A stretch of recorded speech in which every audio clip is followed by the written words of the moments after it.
All right, we are live. Thank you everyone for joining us. We should start seeing participants rolling in. Great, perfect. This is Employer Rewards in 2021. My name is Ben Travis. I will be the moderator, and we are joined by Cindy Mielke and Rick Garlick.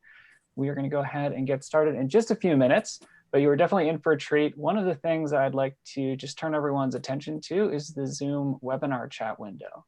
One thing we'd like to do just in the meantime is get to know you a little bit better. Obviously, we want to welcome you here to the event, but I'd like to know a little bit more about what you're hoping to learn about employer rewards from today's discussion. So if you jump into that chat window, it should be in the Zoom bar that you see, the Zoom navigation bar, and choose instead of to all panelists to panelists and attendees. Then you should be able to talk with everyone. And yeah, would love to hear, again, what you're hoping to learn from employer rewards from today's discussion. And if you also just want to put in where you're joining us from. And I'm joining from Colorado, Boulder, Colorado, but would love to know a little bit more about you. Wayne, I'm sorry, there are not any snacks, but if you follow up with me later, I will have something special. Actually, everyone will get something special. We have a few special offers. See some folks coming in from Denver, Oregon, Massachusetts. Love that. Nice. Yeah, just telling us a little bit more about yourselves. And again, what you're hoping to learn about employer rewards. How are you hoping to sort of plan for 2021? Obviously, we're at the end of the year. A lot going on, a lot has changed, which we'll talk about, but would love to know a little bit more about what you're hoping to learn for. Again, we'll start in just a few minutes, about 3 minutes. Not everyone's meeting ends on time. We all know that. So we'll just give a little bit of buffer time and make sure that folks are ready for that. Cindy, do you want to maybe kick us up? Where are you joining us from? Hi, everybody. I'm joining you from Omaha, Nebraska. It's actually sunny and mild today, but we're looking forward to snow tomorrow. Same here. And Rick, you are from the great state of Pennsylvania. Sorry, the Commonwealth of Pennsylvania. Yes, I am. In fact, the corner that's the furthest most southwest in the state. If you look on a map and if you know where Morgantown, West Virginia is, I live 17 miles north of Morgantown. So just go to the furthest southwest corner on the map of Pennsylvania, and that's where I am. Beautiful. Yeah, it's a nice area. I have a lot of family growing up that I would visit out there. Great, we got a lot of folks coming in from, let's see, North Carolina. Let's go Buffs, that's right. We see you Buffs in the background here. Love that. We have some folks from overseas, Israel, love that. Trinidad, welcome. I love watching where everyone's coming in from. We have some folks from, a lot of folks from the Midwest, Wisconsin, Missouri. Very cool. Well, thank you all for joining us. We have someone, from Nigeria. Great, welcome. Wow. Someone else from Western PA, love that. And then what folks are hoping to learn, see a little bit about remote working. So we'll definitely be covering that. Love that up. Shake it up with some new ideas. We will definitely share some new ideas, and we'll also give you a follow-up list with some new ideas as well. Some questions around sort of digital gift cards. Cindy, I know that you're an expert in that area, so that'll be great to talk a little bit more about. Absolutely. I like this. Oh, sorry, Ben. I like this from Jennifer, how to engage all employees in the recognition process, not just managers. We're going to talk a little bit about that. Absolutely. And then good ways to give employee rewards in this new virtual world at low cost. I know that's something that's on everyone's mind. Yes, but Mia said gift cards are getting old. Sad face from me, but we'll talk about that. We will. Yeah, we have some interesting solutions, especially when it comes to experiences there. Definitely. Great. But we'll go ahead and get started. I know we're about 4 or 5 after here, so this will give us a good time to go ahead and kick things off. I do want to make sure that before we begin, I give a proper introduction to Rick and Cindy. Just real quick, so for Rick, Rick is a nationally recognized subject matter expert in the areas of brand alignment, employee engagement, and customer experience and loyalty. He has experience in the hospitality, financial services, healthcare, entertainment, retail, utilities, and manufacturing sectors. Rick is skilled in communicating complex information into specific recommendations to inform business strategy. He is currently vice president at Magid, a consumer-centered business strategy company delivering courageous thinking that shapes better experiences, products, and services Rick is also the research advisor to the Incentive Research Foundation. And Rick, can you tell us real quick the name of the research report that you just wrapped up that we'll be discussing some of the findings from? Well, we just wrapped up the 2021 gift card merchandise outlook study. It's one of the IRF signature studies. And just prior, last month, I just finished a reward preferences study that we'll integrate that into the discussion today as well. Love that. And that one was actually sponsored by Tango Card, which is perfect. That's a good segue into a quick introduction on Cindy. Cindy Mielke is Tango Card's Director of Channel Marketing, Incentives, and a certified professional of incentive management. Her passion is helping teammates, clients, and partners achieve incentive and recognition program success. A strong advocate for the incentive industry, Cindy was awarded the Karen Rank Fellowship and inducted into the Hall of Fame of the Incentive Marketing Association in 2019.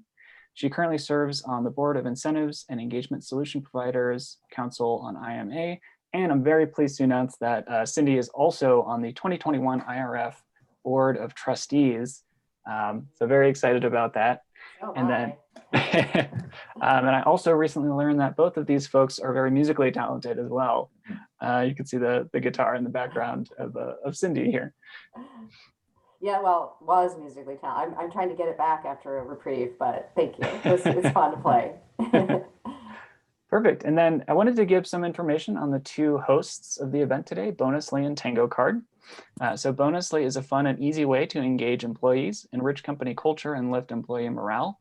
Our recognition and reward software makes great work visible across organizations, keeping employees connected and building a greater sense of alignment and purpose. And then Tango Card also happens to be one of Bonusly's reward providers. Tango Card makes it easy to send gift cards as rewards and incentives to drive consumer and employee engagement. Tango Card's easy to use technology, desirable e-gift card catalog, and expert customer support team come with no additional fees, so you can focus on your business and your bottom line. Over 3,000 companies use Tango Card. You can learn more at tangocard.com, as well as more information we'll be sharing later in this presentation. So I'll cover a few bits of housekeeping before we get into the meat of the discussion. We will have sort of a discussion format. I'll be moderating that with audience questions at the end. We will have a couple of special offers that will be provided from Bonusly and Tango Card. This session will be recorded, so we'll be sending that out immediately after. So sometime this afternoon, you should get an email from us with a recording. And we have the chat window, like I mentioned.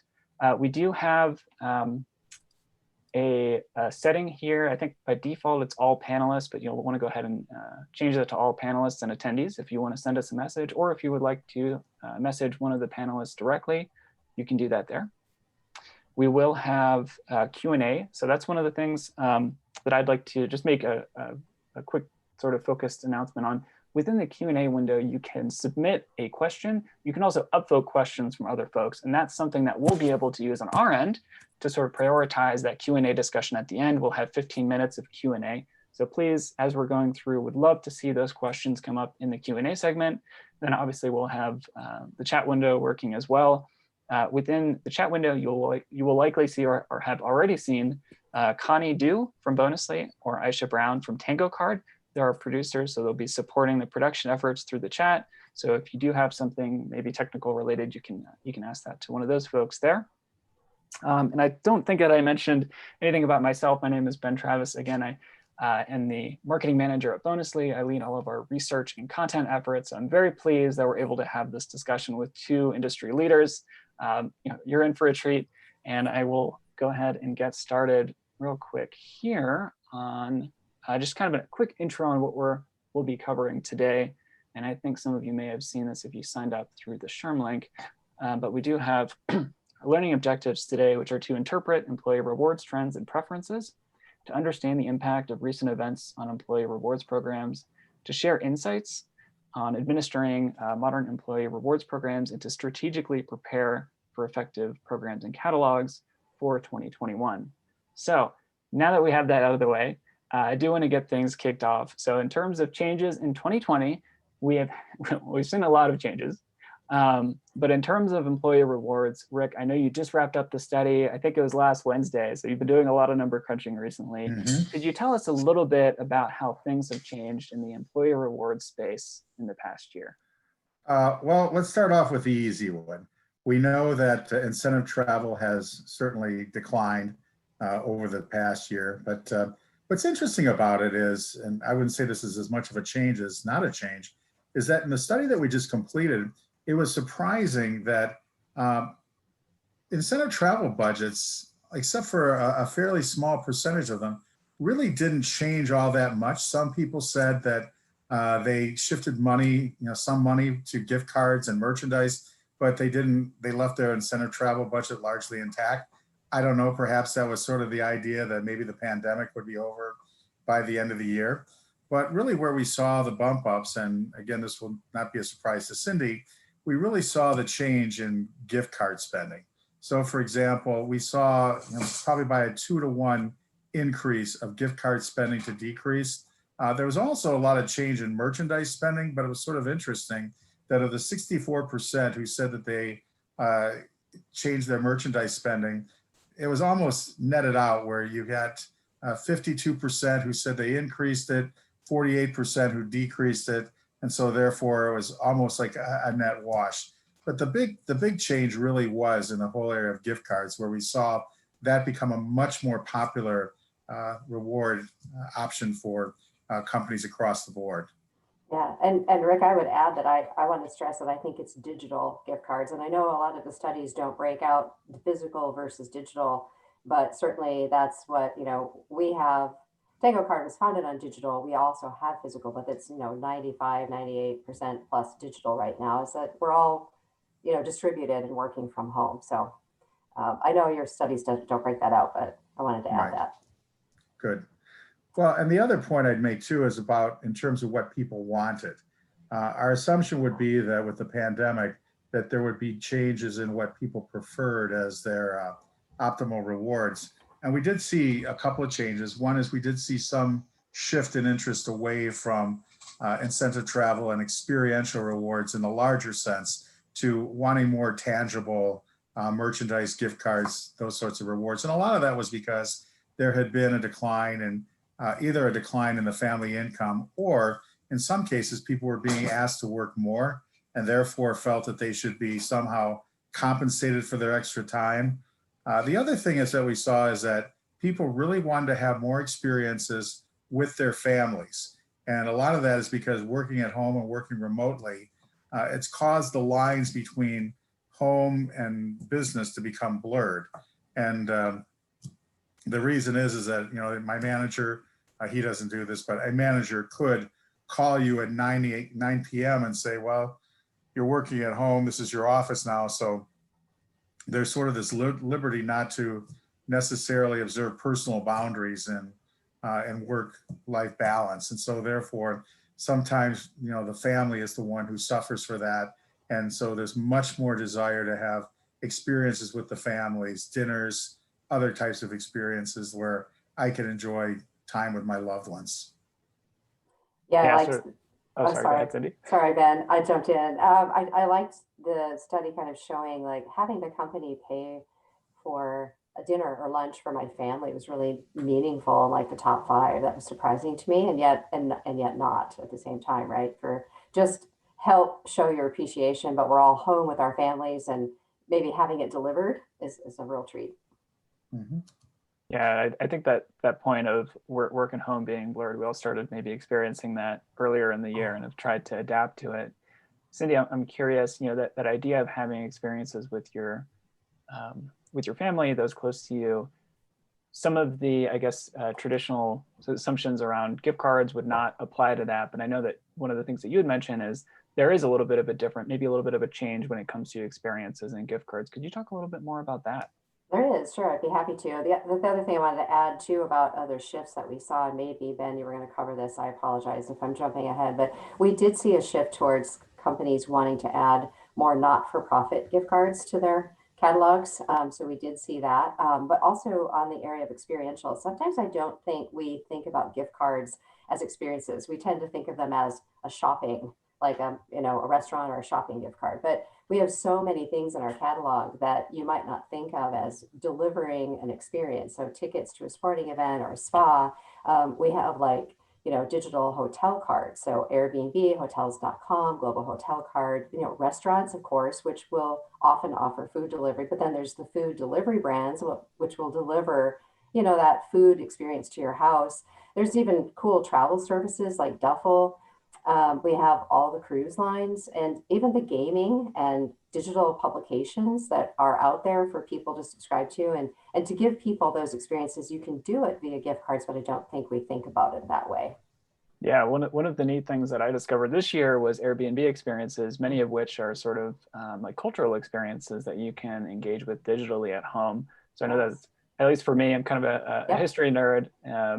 I love learning about anthropology as well. So things like that are available, you wouldn't think maybe on Airbnb, but those kind of things are there for you. Like you said, a lot of gaming, for example, I know that's increased a lot as well. So I'm guilty of that. Absolutely. Entertainment from home. Absolutely, yeah. I've made a lot of good purchases recently, maybe too many. But when it comes to, Cindy, that point around generosity, one of the things that we found within our platform was a huge increase in 2020 when it comes to donations. So obviously there have been a lot of events this year. I know we started the year, I had to kind of remind myself with the Australian wildfires, and that was actually for us sort of a really big moment where we were able to open that up to our users as a way to give during the beginning of the year. Obviously, as things have changed, we've adapted. So there's the WHO COVID Fund.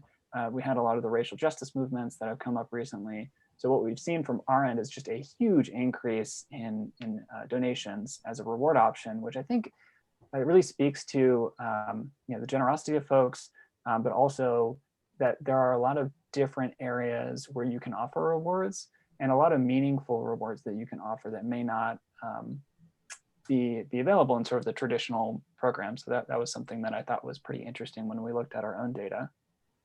I do want to move on. I know that we're a little bit, want to make sure that we're respecting everyone's time here. Wanting to move to the current state of employee rewards. And Rick, I'd love to know a little bit more.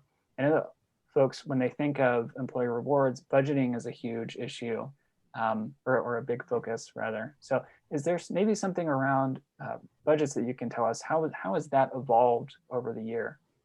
Sure, I can tell you that when we did this Outlook study last year, big budget increases were planned. And everybody felt that their company was going to have a great year. 85% said, I expect my company to have an outstanding financial year in 2020. And we know what happened. So this year, at this point, just having analyzed the data, the increases are much less modest. And in some cases, there's some small contractions that we're observing. So for example, we see that on the corporate side, that we see that clients are intending to spend a bit less on incentives and rewards for 2021. But we also see, and again, maybe this gets into the future state, so I won't go too far deeply into this, but we also see that the vaccine can really be a game changer in mid-year. So right now, budgets are, at this point, not necessarily being cut dramatically, but not increasing either. So that's, I think, an important takeaway.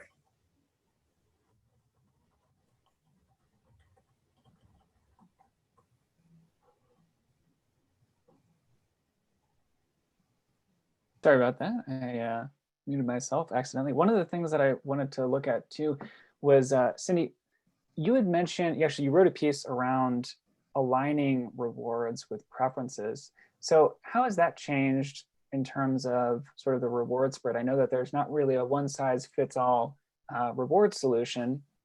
What does that look like now in 2020? So I attended the IRF Invitational, and Rick, you spoke, and I loved what you said about, there's reward preferences, and then there's what later research shows really stayed as a motivating factor to me, right? You offered guidance around maybe providing a little bit of both. I'll let you dive into that when I'm done. But I think that was really interesting to me because what people say they want are, things that they can use at home, maybe a day off, because we're all feeling like we're working all the time. Time with our family, like we talked about before, a gift card to help with a meal or offset some expenses that we're seeing. But I think also there was this difference between what we said we wanted and what we were getting. And so many companies, and I blogged about this, I don't think are listening because I think it's so simple to provide a few things that people say they really want, along with a few things that we know scientifically have a lasting effect on the long-term motivation or engagement. So, providing frequency is also, and we're going to get into this a little bit more too, but not waiting so long between reward and recognition, right? So every day having that ability to have recognition. And we have that at Tango Card where daily our peers can recognize each other for a job well done, and it shows through our feed, and we can put a little $5 or $10 reward on that. So does that answer your question, Ben, kind of around what my thoughts were there? And I would love Rick to talk a little bit about the two pieces of that, right? The what we want and the what moves us. Yeah, and I think that's great, Cindy, and I'm very happy that you continue to write on that, because let's take the example of the cash bonus, for instance. Everybody, if you ask them, it's almost a slam dunk that people will say, what do you want more than anything? And they'll say a cash bonus. So do you write them up in the newsletter or give them a special parking spot in lieu of giving them a cash bonus? No. But when you fulfill basically what people want, what our study shows is that some of the, what I would call secondary priorities, getting a special parking spot at work, being recognized by management, being recognized by peers, being recognized in the company newsletter, those things all tended to have higher relationships with actual employee engagement, retention, intention, all those sorts of things than the typical kinds of things that people might start over time thinking about as compensation or forms of compensation. And so that's when we talk about the trophy value or the psychological value of non-cash incentives, that they don't necessarily take the place of what people want. You got to give people what they want, or else it's going to be considered meaningless. But at the same time, understanding that these additional strategies are a good complement to addressing people's preferences directly. Yeah, and Rick, I'm curious, so from your research, is there anything that is sort of like across the board, a lot of folks want X and we know that it's really effective in terms of motivation, but it's missed by a vast majority of organizations? Is there something that always pops up, or is there like a differing of preferences that pops up that might be helpful for folks to think about as they're putting together these rewards programs? I know one of the things that you've mentioned as well was as a rewards program, I guess, administrator, you might be a little bit biased towards your own preferences. So I'm curious, what are maybe some ways to address that? Well, and I think that's right, that the people who, with all good intentions, plan these reward programs and recognition programs, oftentimes will structure them in a manner that reflects the things that they like and that they would desire. So, some of us love public recognition. To other people, public recognition is the worst thing in the world. So just because I like to be on a stage, don't assume that other people like to be on a stage. There's 8% of the population, believe it or not, that believes that the best way that they can be rewarded is to give them more work to do because they enjoy the work responsibility so much. Now, while every company wants to know who those 8% are, there's just as many people or more people on the other side who say, hey, that is no reward to me. So to your first question, what are the things that consistently are strong incentives that may be underutilized? Two things popped up. One is, we've already talked about a little bit, getting dinner with my family. I used to joke around about the fact that it was a surprising finding that more people wanted dinner with their family than to have dinner with their manager or lunch with their manager, which is typically the way that people recognize their employees. The boss will take the employee to lunch when they actually want that time with their significant others in their life. The other thing that was really, really underutilized, and it's not something that we can necessarily apply right now, but people really would love the company to pick up the tab for taking them to a special event, like a concert or a ball game or something like that. Now, we don't have those right now. That's not available, but that was something that was only given by a very small percentage of companies yet it ranked very, very strongly on people's preference lists, and also in terms of the association with engagement. So those are a couple of underutilized strategies that when the time is right, I think companies can really take advantage of. Great. Well, thank you so much for that. I'm going to go ahead and move on to the next one just for the sake of time, but also want to make a quick reminder to folks who are attending.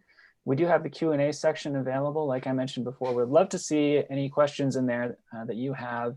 And then ideally, we'd love to have all of you also vote on those questions so that we can help prioritize those when we're looking at them in the Q&A segment, which will happen for the last 15 minutes of this webinar. Wanted to now take a quick look at what makes a modern or successful modern rewards program.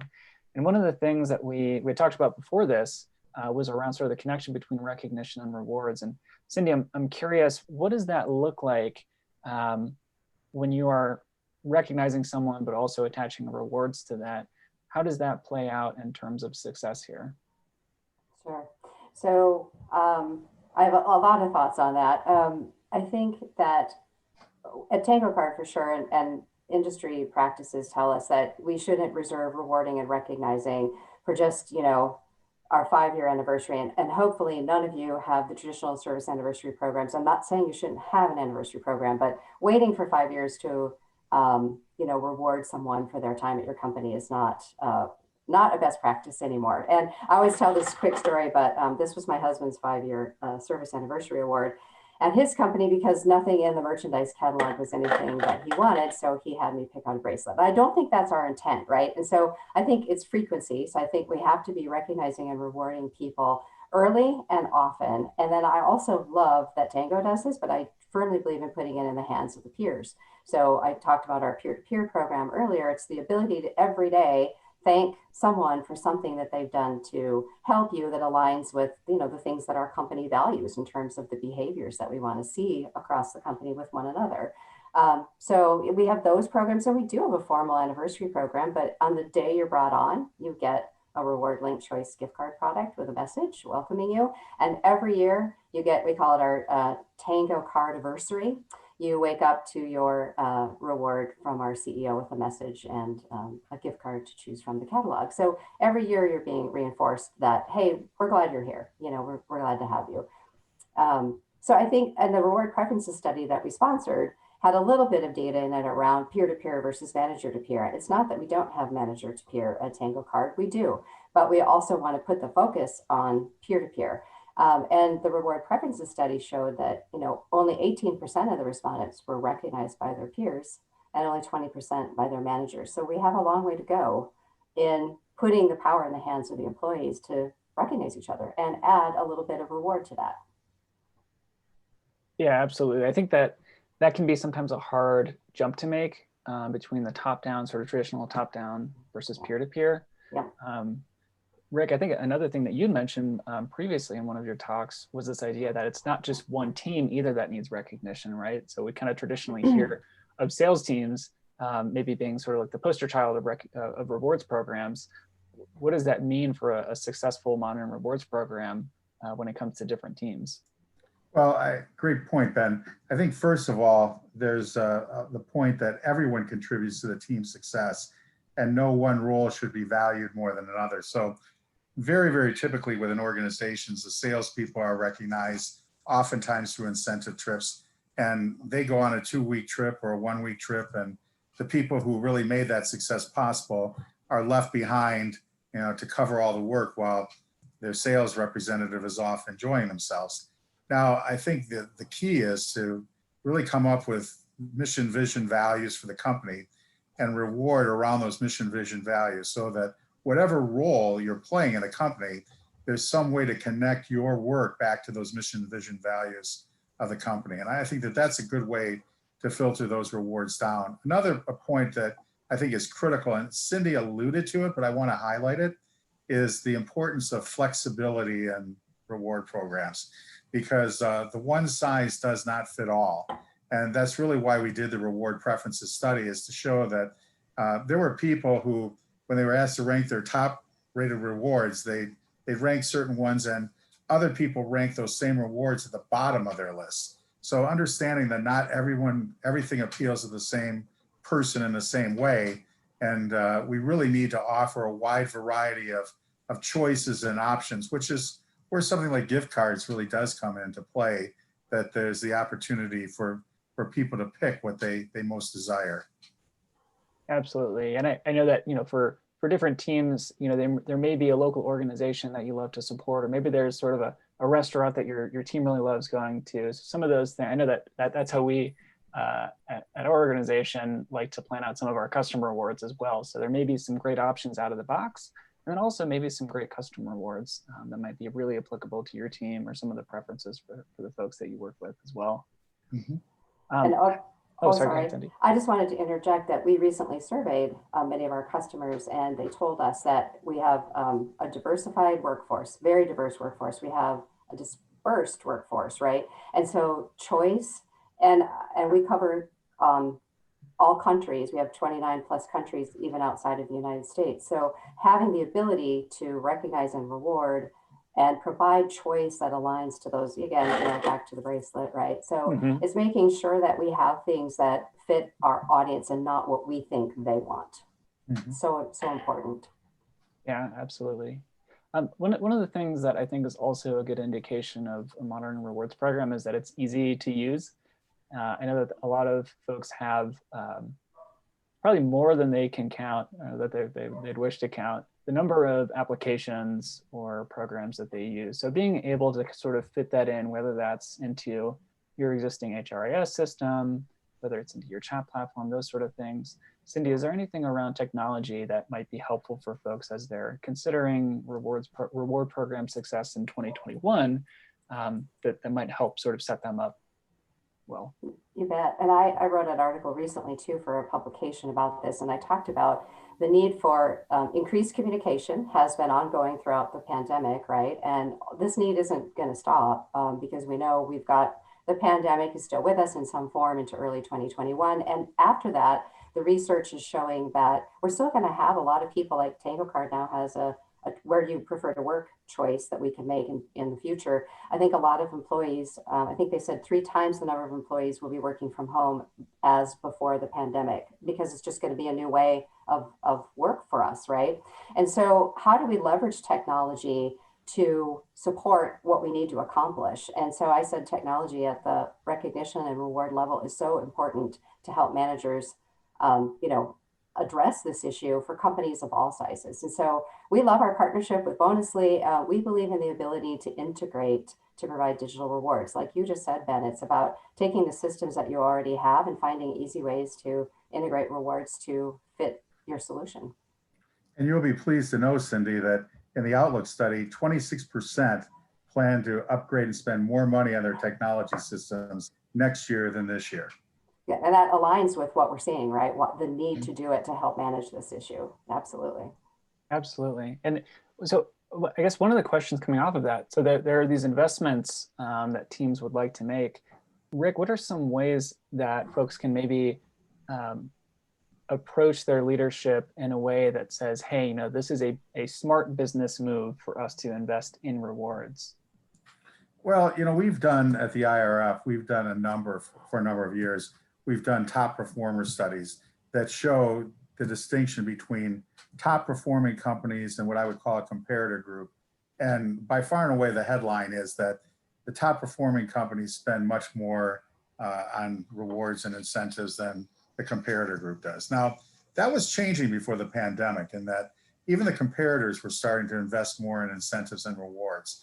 But there's a distinct ROI that I don't think that we spend as much time quantifying as we should.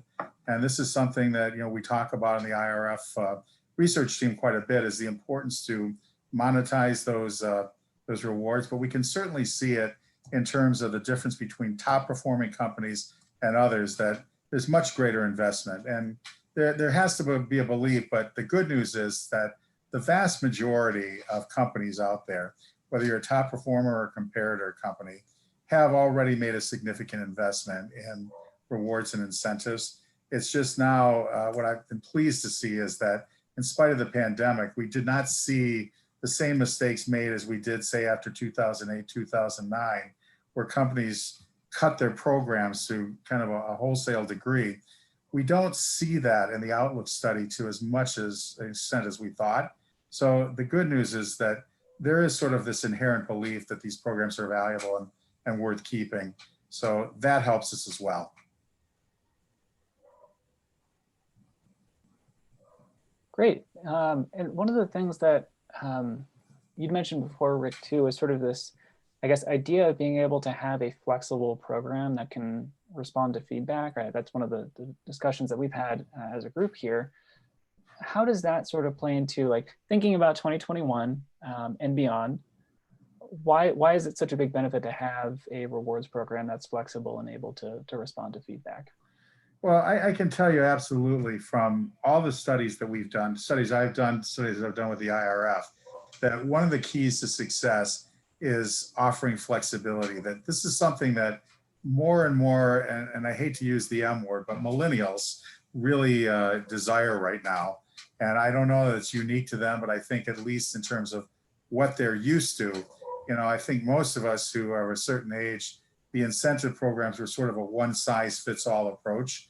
So we see now the value in providing flexibility, providing choice, and also tailoring those programs as much as possible to the preferences of the people to whom we're trying to relate.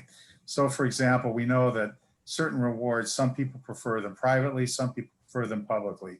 Some people prefer them from their managers, their corporate leaders. Sometimes people prefer them from their peers. And the importance of preparing for 2021 and beyond is to recognize individual differences, individual preferences, really make the difference as to whether that reward is seen as motivating or demotivating or at best ineffective. Absolutely. I have a question for Cindy, but real quick, just wanted to remind all the folks here, would love to hear your questions in the Q&A box. And again, would love to have participation with folks able to upvote those questions so that we can prioritize those. We'll shortly be going into our Q&A segment. So I just want to make sure that we're addressing the questions that have the most impact for all y'all on the call. So again, love to have you all contribute there as well. Cindy, we talked about sort of having these varied rewards. So I think having sort of this robust, varied reward catalog is something that everyone can take advantage of. What does that look like for 2021? I know that we've talked a little bit about experiential, but there's things like food, merchandise. What does that look like to have a varied and robust rewards catalog in 2021? Oh gosh, so everything we see in the research and preferences we've talked about and what our clients tell us point to offering choice for rewards. And so I know we're biased to digital gift cards, but they're easy to send and deliver, and they create this seamless experience for recipients. And it's a great way to put value in the hands of the employee. So cool things that have happened, you can offer really cool, like health and wellness is like a new trend. Am I taking that away from your next point? So I want to No, please. that. Okay, cool. So we have things like aftershock. So believe it or not, there's a gift card to help with hearing, and CVS Pharmacy and Fitbit, Garmin, Hello Alvin, and we just launched Amazon Health and Wellness Voucher. So, Amazon catalog restricted to those products and services that are related to health and wellness. So there's so many ways that gift cards can be curated and themed to create experiences. Like a lot of times we have some companies that want to just offer, and we got it at Tango Card for our work from home. All the employees were given a $500 reward link, and the catalog was curated down to just those that would help us buy desks and equipment and things like that for our home offices. So there's so many creative ways to theme and put, rewards together that way. It's endless, really. Yeah, absolutely. And I like that idea of wellness. I know that that's something that has come up more and more, especially in 2021. Yeah. And there are plenty of ways to, build out great wellness programs. But I think as part of the rewards program, there may also be options for maybe, a remote fitness trainer or a remote, home gym budget, those sort of things. I think you had mentioned that sort of like specific wellness gift cards for organizations like Amazon, and that can be a really great way to sort of add on top of your existing wellness programs. Exactly. And then I'm curious too, Rick, you talked a little bit about this, but just as we're looking at 2021, we're coming in the year at a very different place than we will be at the end of 2021. You had talked a little bit about the idea of vaccines. How will employee rewards change and adapt as folks change their work situation, where many of them will be returning maybe in the summer? I'm not sure exactly when that will happen, but it seems like from what you had mentioned before, there are some changes expected in terms of behavior throughout the year. Yeah, one of the questions we asked in this Outlook study is if a vaccine were widely distributed and produced within the next 6 months, would that impact your incentive program? We found out that almost 2/3 of people said that it would, and in some ways slight, in some ways more significantly. So I think everybody is looking forward to that vaccine coming in. And I think upon that vaccine becoming proven effective and widely distributed, people's pent up demand to spend and invest in these sorts of things is probably going to be unchanged. So I think that's good news for the foreseeable future. The first 6 months of 2020, it's probably going to be a bit pandemic business as usual. Particularly in the area of incentive travel, which we hope is going to be widely restored by the end of next year. I think I heard at the IRF, hotels and cruise lines are getting busy in the second half of 2021. So yeah, there's definitely pent up demand. And that's another thing that we saw in the reward preferences study, because we saw that sort of overall net that interest in travel has certainly not changed. The interest in the type of experience has changed. So for example, people are looking for more isolated experiences, not necessarily trips where they're around large groups of people. They're looking for more remote locations that they can access more regionally, but the desire for experiences certainly hasn't changed. And I think once there's any kind of an all clear given, you'll see, that largely restored. Yeah, that makes sense. And maybe just a little bit more around sort of tailoring rewards to employees. Is there anything, Rick, maybe especially from the research, that can point people in a good direction as they're preparing for the next sort of fiscal year? I know a lot of decisions are going to be made at the end of this month. Is there any maybe like sort of key takeaway from that rewards catalog? What are some maybe must-haves that folks should be thinking about, budgeting for, making the case for? Well, obviously one of the things that we like to do is give some guidance on maybe developmental rewards. So for example, one of the things that we saw is that younger employees, a really good way to reward those people is to give them more responsibility, give them the opportunity to attend conferences, events, learning experiences that will help strengthen their individual brand and their career path. That's obviously not as important for people who are Generation X or boomers. So I don't think the desire to spend quality family time will change. Gift cards remain a very viable option in that they give good choice. They give a lot of range of flexibility of rewards and opportunities for people to choose. I think keep the eye on the fact that things really do need to remain flexible. Experiences are something more for the second half than the first half, and that developing younger people is actually a good way to reward them without really spending much at all. In fact, you're investing in your company's future. Absolutely. And Cindy, do you have any maybe sort of wise words to end on as we think about preparing for 2021 rewards? Oh gosh, I think, it's just around being flexible. We talked about that, and being creative. We've all had to pivot. Everybody kind of looked at what they were doing, and maybe I had to change my program because I was incentivizing one thing, but now I need to incentivize a different set of behaviors for maybe a remote sales team. So I think we're still going to need to continue to be flexible with what behaviors and what types of programs we run in the early half of 2021. And then I think the big takeaway for me is just I'm a big proponent of choice, and programs can be global and they can be equitable and provide meaningful choice, and make sure that when you're providing a reward, you're providing the words, whether that's digitally or in person or one-to-one, that go along with why I'm giving you this recognition, why I'm giving this reward.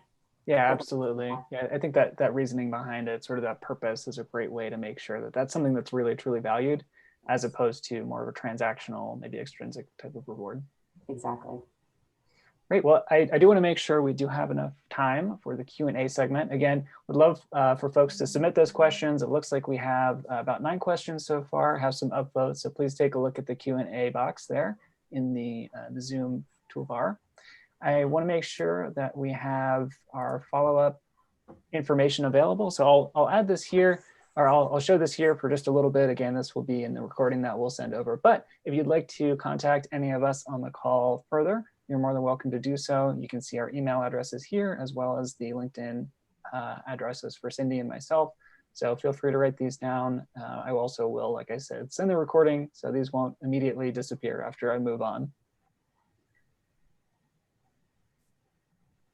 I wanted to make sure that I mentioned those special offers. Actually, before I do, real quick, I want to make sure that everyone who is looking for those Sherman HRCI credits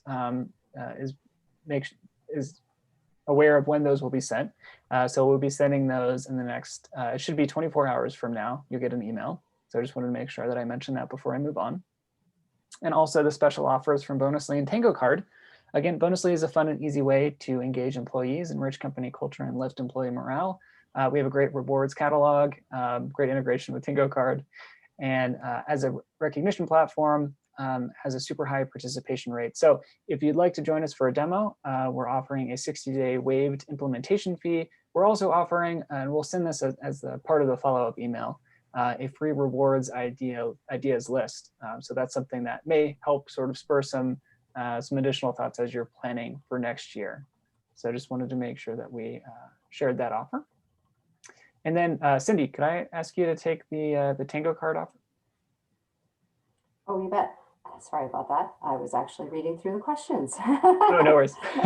So absolutely, we're super excited. So we're offering complete a demo and try our reward link, a $25 reward link. It's our gift card choice product. So it'll give you an idea of what the catalog looks like. You can also view the catalog right on our website too. But so complete a demo with our team and we'll give you a $25 reward link so you can experience it for yourself.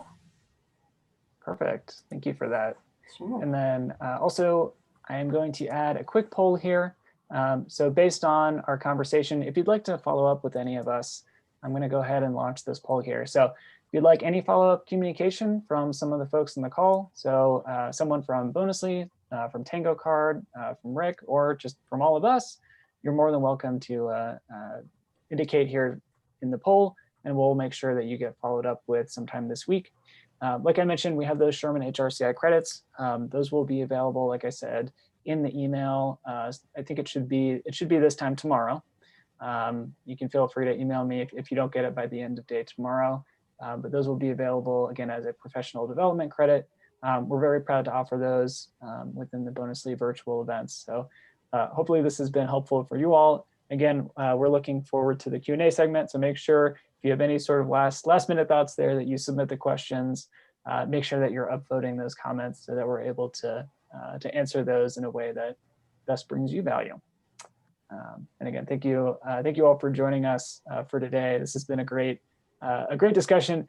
I think one of the hard things for me is that I would love to have this discussion with Cindy and Rick for another 2 hours. So just want to make sure that we're respectful of everyone's time, but also appreciate you all so much for joining us and spending your time with us. I'll go ahead and end the poll now. And we will move on to the Q&A segment. So we'll start with the number 1 question, and this is a little bit of a tricky one. So Melissa asks, how are you handling tax implications of gift cards? Our organization simply prohibits all gift cards to avoid issues. That's a question that we get a lot at Bonusly. And this is, I will just preface this by saying this is not tax advice. We can't give tax advice here, but we can maybe point you in the right direction here. And I think, Connie, if you're able to paste the taxes article, that might be a little bit helpful here. There are a lot of different ways that organizations handle taxes when it comes to gift cards. So that's something that, again, we can't really give you tax advice for, but we can point you to some examples, which we'll do here. And Aisha, also, thank you for posting that there. That's something that you'll probably have to talk with your finance department around. And we do have a few differences between, gift cards or donations and how those are handled. But wanted to make sure that we addressed it. Again, we can only give so much advice. Again, prefacing it by saying this is not tax advice. Cindy or Rick, if you have any thoughts there. We would say the same thing. I think, maybe Rick can add to this too, but best practices, I mean, at least from what we do is we pay the taxes associated with the reward so that the employee isn't taxed on the reward. So that gross up piece is important. And so we also, I think, Ben, between the two of us, we have reports to help companies with those tax, activities that they have to perform. Yes, yeah, that's another good reminder that if you are looking at a technology, make sure that you do have that information available so that you can give that to your finance department, depending on how you all will handle that. Right. Well, the next question is from Ben, who asks, any ideas for holiday gifts through Bonusly? That is not a plant question, but thank you for that, Ben.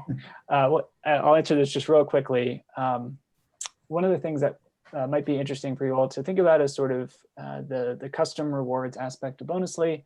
I mentioned some of those experiences that we had. So we have had like cooking classes, we've virtually visited a farm, those sort of things, making sure that we have donation options that are local to our different offices. That's been really great. There are also out-of-the-box rewards options that we have through Tango Card, which are things like food delivery or like Airbnb Experiences, like I mentioned, and Connie just posted a link there. So hopefully that answers your question. Thank you for asking it.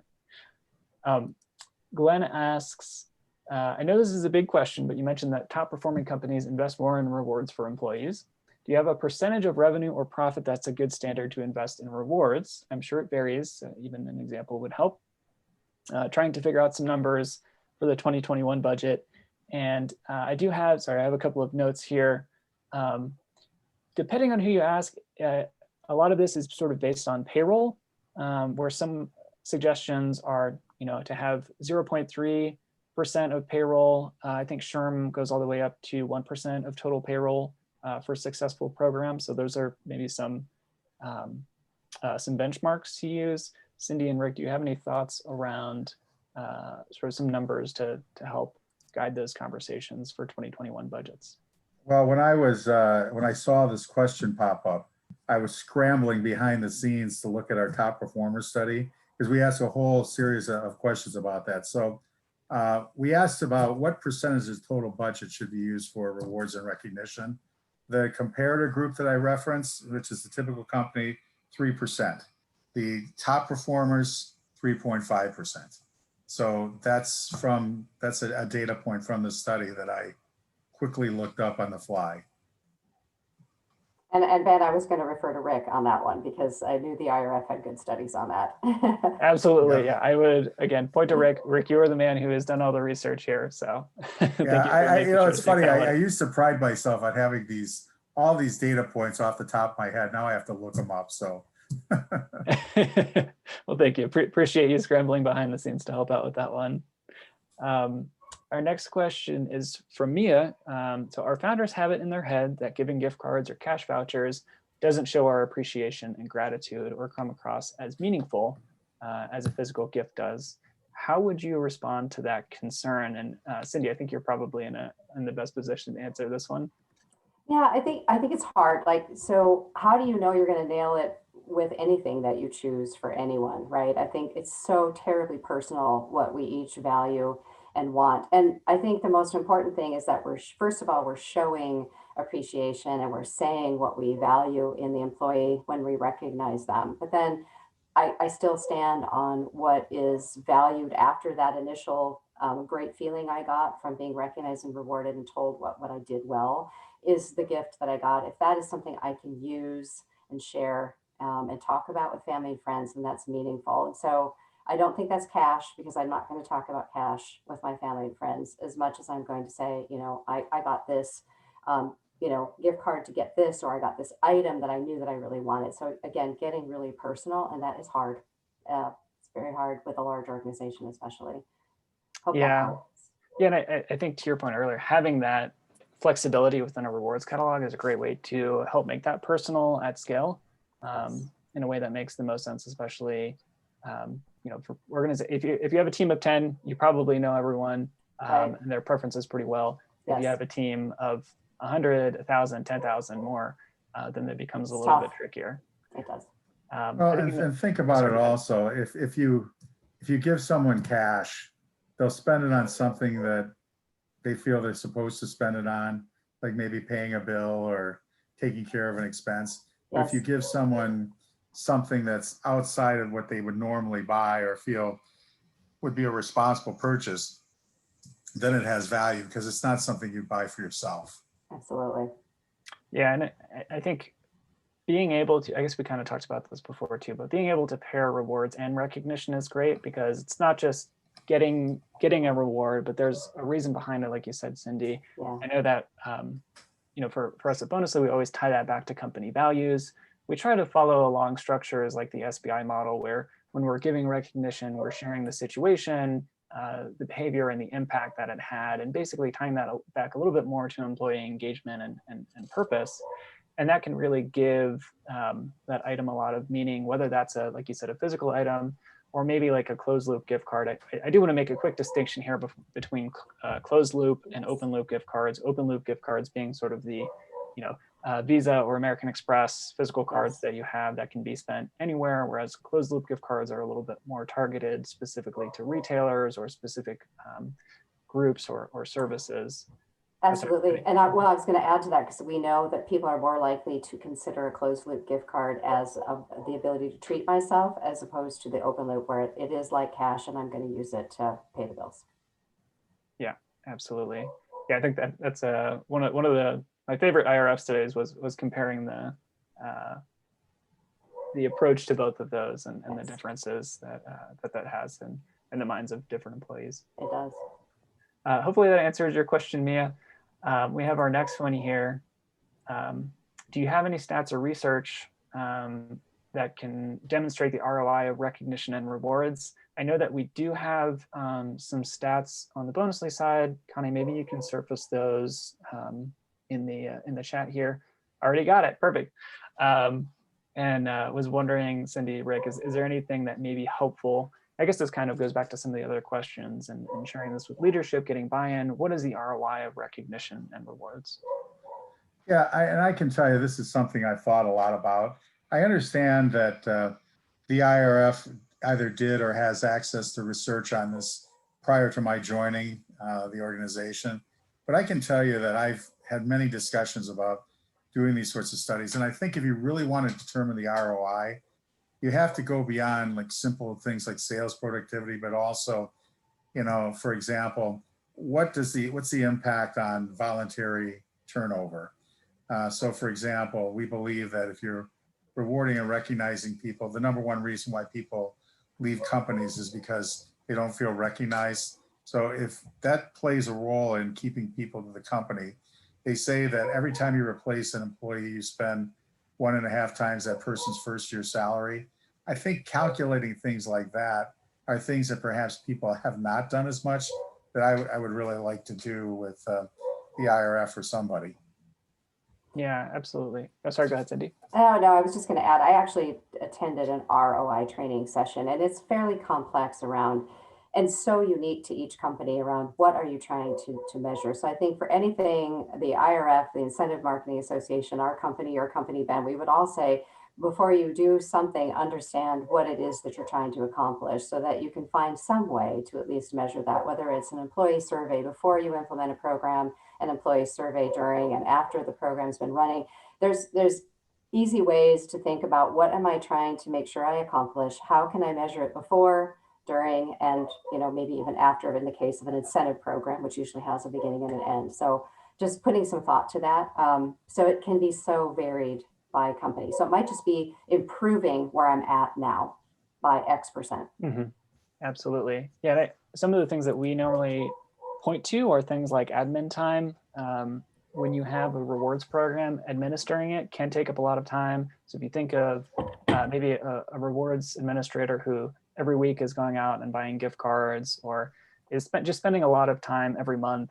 Maybe it's 10, 20 more hours every month on rewards, where if you have a solution that you can apply to that, that may cut down on some of that admin time and free it up so that you can focus on other areas. There's also the cost of employee disengagement, which I think, Rick, you talked a little bit about that, and then the cost of turnover. We added a quick link, I think, in the chat here around a quick calculator that can help you sort of understand that a little bit better. Also, I wanted to mention, just with that connection between recognition and rewards, there are some best practices when it comes to recognition that can be really helpful. So talked a little bit about making sure that it's visible. It doesn't have to be public, like Rick said, putting someone on stage, but making sure that's visible within the team is important, making sure that it's specific. Again, we mentioned that sort of framework that we use at Bonusly with the SBI model, but making sure that why you're given that recognition, that it's frequent, that it's not once a year, that it's values-based, and that it's coming from everyone in an organization. So folks generally tend to respond well to recognition from their managers, but also really appreciate it from their peers, appreciate it from everyone around them, even from folks who are not on their teams. So actually we're right at time here. I wish we could answer more of these questions. I will try to see if I can afterwards respond to these directly, but I want to make sure that I'm respectful to everyone's time. Thank you all so much for joining. A huge thanks to Cindy and Rick for joining Tango Card and IRF. This has been a great session. Again, I could sit here and talk about this for another 2 hours, but really appreciate you all joining, sharing some of your experiences and your wisdom. I think as folks are looking forward to 2021, there's a lot of challenges, but hopefully this made things a little bit easier. Any parting words from you, Cindy or Rick? I just want to say thank you, Ben. This was awesome. You've done a great job with the questions and answers. I'm sorry that my dog is now irritated. If you can hear him in the microphone, I apologize for that. And I've enjoyed, there's been some great questions, so I hope we can follow up with everybody afterwards. Yeah, and I'll just echo those sentiments and say thank you so much for the opportunity to share this. And, I and my company are around to help anybody with any of these further questions and solutions in which they might be interested in. Great. And then Rick, that report will be published sometime, I think next week, the one that we mentioned. December 14th is the targeted date, yes. Perfect. So we'll try and send that to everyone who's attended here as well. So thank you all again for joining. Really appreciate it. Have a great rest of the day. And I hope you join us for some more virtual events in the coming months. Take care. Bye-bye. Bye.